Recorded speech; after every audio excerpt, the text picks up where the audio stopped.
Treatment করলাম, পুরো treatment করার পরে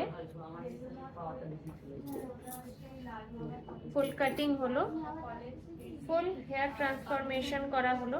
আগের হেয়ারটাও দেখিয়েছিলাম, দেখো হেয়ারটা দেখলে তোমরা বুঝতে পারছো পুরো সিল্ক একদম, যাকে বলে পুরো সিল্কের মতন হয়ে গেছে।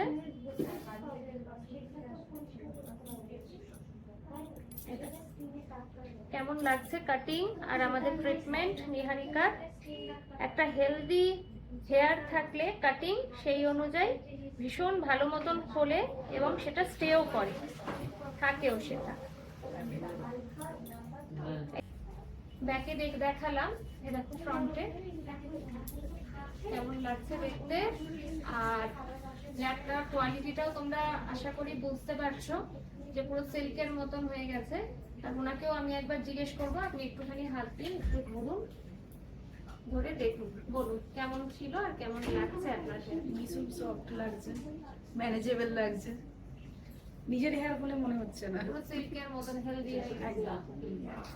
তোমরাও যদি মনে করো এই ধরনের কাটিং করবে, কিন্তু রাফ হেয়ার, কিন্তু নিজস্ব মানে বাউন্সি যে লুকস গুলো থাকে, নর্মাল যে হেয়ার স্ট্রেটনিং বা স্মুথনিং সেরকম হেয়ার নয়, সেরকম যদি হেয়ার তোমাদের যেরকম ওয়েভি নর্মাল হেয়ারের মধ্যে যদি কাটিং করতে চাও এরকম ধরনের, তাহলে ট্রিটমেন্ট নিয়ে উনি যেরকম করেছেন, কেরাটিন করে হেয়ারটাকে আগে প্রিপেয়ার করে নেওয়া হয়েছে, তারপরে কাটিং করেছেন, সেটাও তোমরা করতে পারো।